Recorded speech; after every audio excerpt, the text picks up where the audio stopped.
I turned 22 right when this whole thing went down. Fresh out of college, no real job yet, just picking up whatever work I could find around our little town.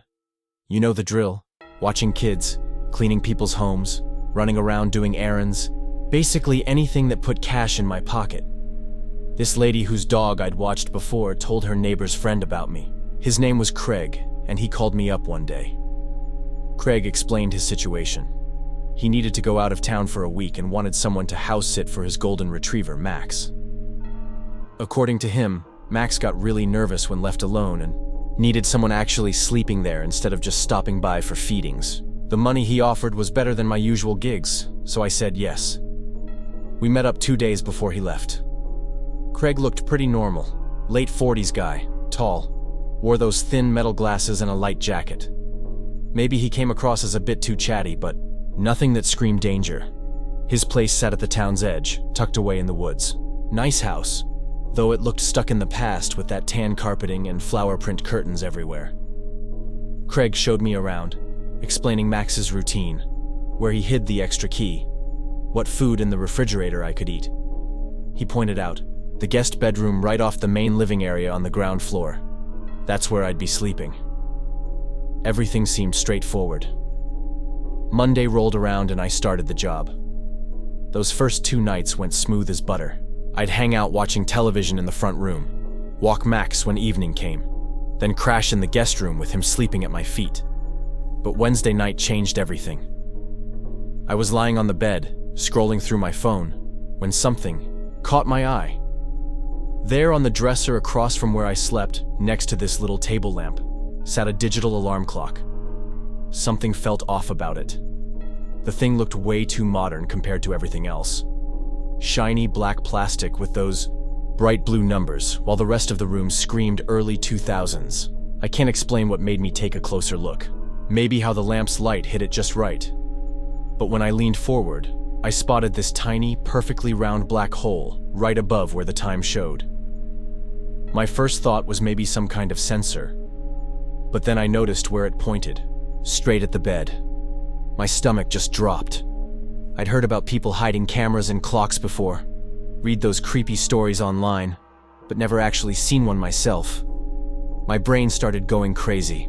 I picked the thing up and wow, it was way heavier than expected. Plus I could hear this quiet buzzing inside, like a tiny fan running. I turned it around and stared right into that little black hole. That's when Max, who'd been chilling by the door, suddenly lifted his head and started making these worried whining sounds. Then I heard it. From somewhere deeper in the house, not the front entrance, came the unmistakable sound of a door shutting.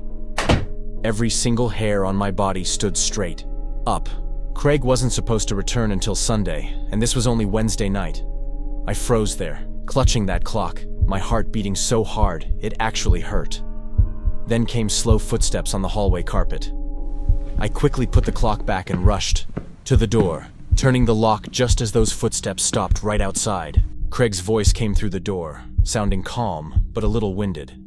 He claimed he'd forgotten something in the room the last time he was home and needed me to open up. I couldn't get any words out. A few seconds later, he said it wasn't what I was thinking. That the device was just a motion detector for the dog, and he hadn't mentioned it because he didn't want to scare me. I backed away from the door, covering my mouth with my hand. He told me to come out so we could talk like grown-ups, but when I stayed quiet, his knocking turned into heavy pounding. He started yelling at me to open the door, his voice no longer calm but sharp and angry. Max began barking and jumping at the door, which just made Craig sound even more upset. I looked at the window. It was low enough to climb through but locked tight. I fumbled with the latch, my hands shaking so bad it took 3 tries to get it. Open! Behind me, Craig kept pounding and shouting that if I didn't open up, he'd get his room key and call the police, telling them I'd broken into his house. I didn't stick around to hear more. I shoved that window open, climbed out awkwardly and dropped onto the grass outside. Max tried to follow me, his claws scratching on the window ledge, but he gave up and didn't jump. I ran through the side yard and down that gravel driveway until I hit the road. My phone was in my pocket, so I called my mom, who lived 15 minutes away. I told her to come get me right away. By the time she showed up, I was hiding behind some mailboxes down the street. Craig's house wasn't visible from there, but I kept checking behind me anyway. I spent that night at Mom's place. Next morning, I blocked Craig's number and called a lawyer. The lawyer explained that without solid proof, like a recording from the camera or the actual device, pressing charges would be tough. Even if that clock really was a hidden camera, Craig could just say it was a harmless motion sensor. Without evidence, it would come down to my word against his. I thought about going back to photograph it, but my lawyer strongly warned against returning to the house alone. Plus, the idea of facing Craig again made my skin crawl. So nothing happened to him. I never got paid for those 3 nights I stayed there either. The woman who'd recommended me to him stopped answering my messages, and I never figured out if she knew anything about what he was doing. For weeks after, I had nightmares about waking up to see a camera lens watching me from across a room. I started checking every clock, smoke alarm, and picture frame in my own apartment. I still think about that moment when I looked into that little black hole and the sound of that door closing somewhere behind me in what I thought was an empty house. That tells me he might have been there the whole time, watching me through that camera.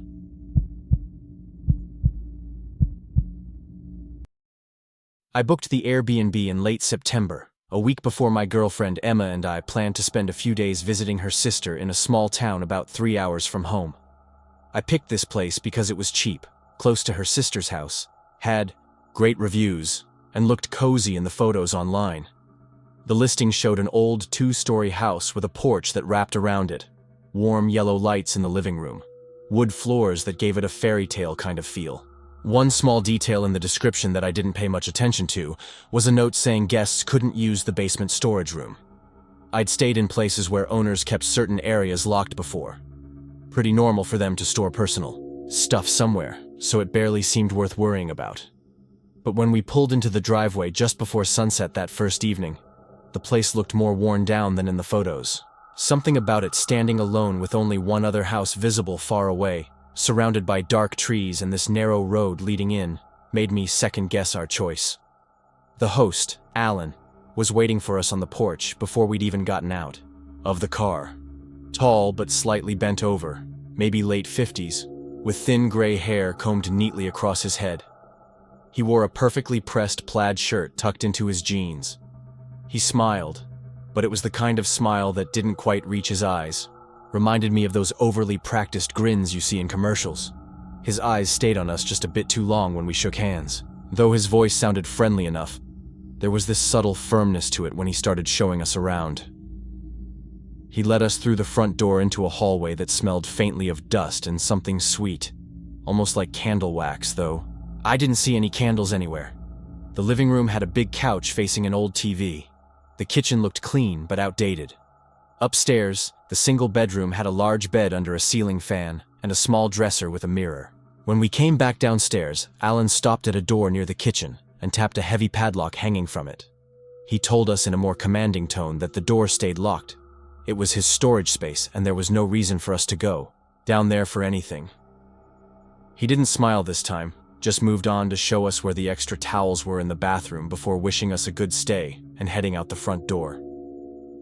After he left, Emma and I unpacked, made some tea, and sat outside, on the porch for a while, listening to crickets and the occasional rustle of leaves in the trees. By the time we got into bed, the quiet was almost scary. No traffic, no distant voices, just complete silence. Sometime after midnight, I thought I heard a faint, dull thud from below us. I stopped and listened for more, but it didn't happen again. I told myself it was probably just the house settling. Next morning, we grabbed breakfast in town, explored a few shops, and met Emma's sister for lunch. We stayed out until just after dark, then returned to the house to make dinner and watch a movie. Around 2 in the morning, I woke up to use the bathroom. As I headed back toward the bedroom, I froze halfway up the stairs when I heard a dragging sound from the basement, like something heavy being pulled across a rough floor. It lasted maybe 5 seconds, stopped, then started again. My first thought was that maybe Alan had come back for something, but he'd told us he wouldn't be around at all during our stay. I stood there listening until it stopped, then went into the bedroom and whispered to Emma, asking if she was awake. She said yes, and that she'd heard it too. We stayed awake for another half hour, but the sound didn't come back. The second night was worse. We'd spent the day hiking and were exhausted, but sometime around 2:30 in the morning, the noises started. Again, not dragging this time, but footsteps.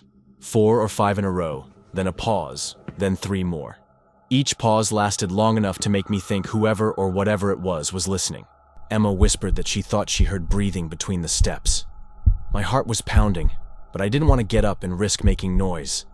So we just lay there, eyes wide open, staring at the ceiling until morning. By the third morning, the atmosphere in the house felt different.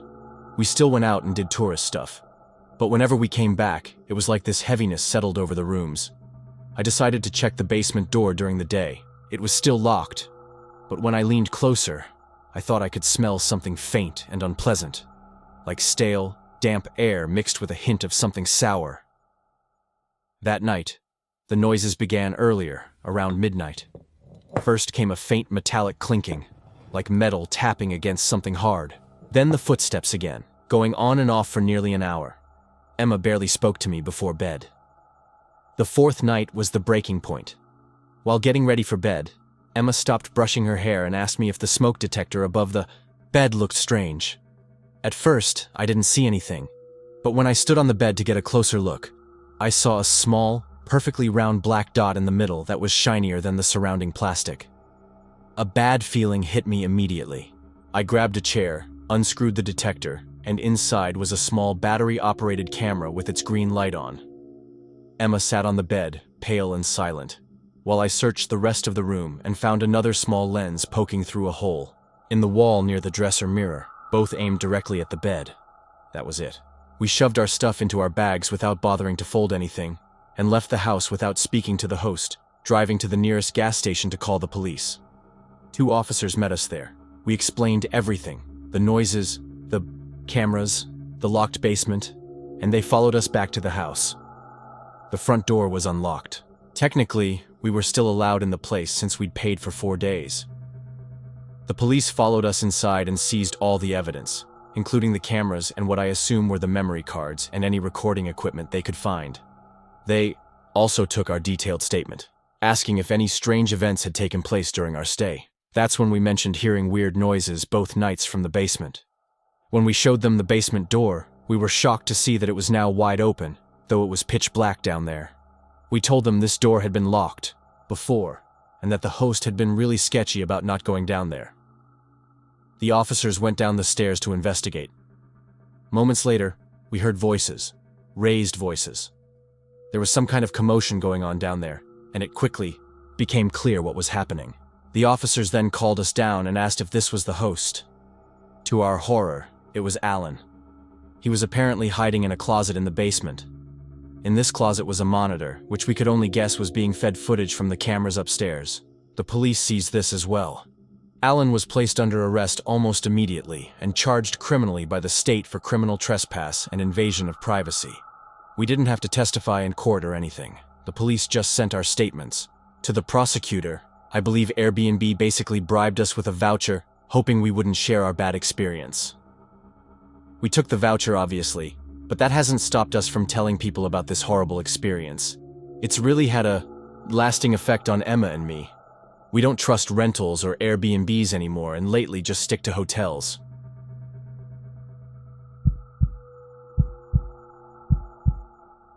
My name is Joe and this happened about a week ago. I live in a 2-bedroom apartment with my roommate Eric. I didn't know him before moving in. We met through a Facebook housing group. He seemed normal enough when we first met to check the place out. Quiet, polite, kind of awkward, but not really in a bad way. At the time, I thought that would be good because I wasn't looking for a best friend, just someone responsible enough to help pay rent and not trash the place. For the first couple of months, everything was fine. We had opposite work schedules. I worked a regular 9-to-5 office job, and he worked at some warehouse on the late shift. Because of that, I barely saw him. Most mornings when I was leaving, his door would be shut.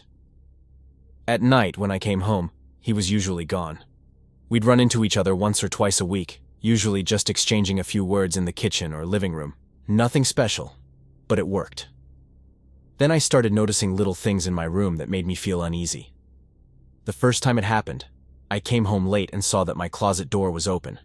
I usually keep it closed because I don't like seeing my clothes hanging out, but I figured maybe I'd left it that way that morning. A few days later, I noticed my desk chair turned slightly toward the bed. I never sit in it that way. Again, I brushed it off, thinking maybe I just wasn't paying attention. Still, it put this strange feeling in my stomach, like somebody had been in my room. One Saturday morning, I was cleaning. I wiped the shelves, dusted everything, and then started on the window. That's when I saw it. Up in the corner where the wall met the ceiling, there was this little black dot. I thought it was maybe a screw or a hole in the wall, but when I got closer, I froze. It was a tiny camera. A small wireless camera pointed straight at my bed. My hand shook as I pulled it off the wall. It wasn't even hidden well, just stuck there with a little piece of adhesive. It had a spot for a memory card, but the card was missing. I just stood there holding it, feeling sick. I thought about all the nights I'd been in here sleeping, changing clothes, even being intimate with women. The only person who could have put it there was Eric. He was the only other one with access to my room. At that moment, he wasn't home. His door was closed and the apartment was quiet. I stood in the hallway staring at his door, my heart pounding. I told myself not to do it, but curiosity won. I slowly turned his doorknob and opened it. His room smelled stale, like old food and dirty laundry. The blinds were shut and the room was dark even though it was the middle of the day. His bed was unmade and his desk was cluttered with papers, unopened mail, and loose change. I searched around a little, half expecting to find another camera or maybe recordings on his laptop, but there was nothing obvious. Just a messy room. I closed the door and went back to my room, but I couldn't get rid of the uneasiness. I decided to test him. I put the camera in my nightstand drawer under some socks. My plan was simple. If he came looking for it, then I'd know for sure it was him who'd planted it. For 2 nights, nothing happened. I still felt tense, but since there weren't any signs, I started to think maybe I was overthinking the whole thing. Then came the 3rd night. I woke up around 3 in the morning. At first, I wasn't sure why, but then I heard a noise. It was soft, like wood sliding against wood. Then I realized it was coming from right beside me, from my nightstand drawer. I opened my eyes a little, pretending to still be asleep. In the faint light coming through the blinds, I saw a figure. It was Eric. He was standing in my room, bent over my nightstand, rummaging through the drawer where I'd hidden the camera. I felt my chest tighten, and my heart beat so loud I was sure he could hear it. I stayed still, not knowing what to do. Then he stopped. He froze and just stood there completely still. Slowly, he turned his head toward my bed. He was looking straight at me. For a moment, I thought maybe he wasn't sure if I was awake. But then he spoke. He said he knew I was awake. I felt ice run down my spine. Then he asked me what I'd done with it. I sat up quickly, my fear turning to anger. I demanded to know why he'd put a camera in my room. He stared at me and told me it was because he thought I was stealing from him. I told him that was ridiculous, that it made no sense. I said he'd aimed the camera at my bed and that it was one of the sickest things I'd ever seen. He tried to tell me he only wanted proof, but I didn't buy it. I told him he was lying and that he'd been spying on me. We started yelling at each other. He kept repeating that I was overreacting. I told him I was going to report him to the landlord and maybe even the police. My voice was shaking with both fear and rage. Finally, I yanked open the drawer, grabbed the camera, and held it up.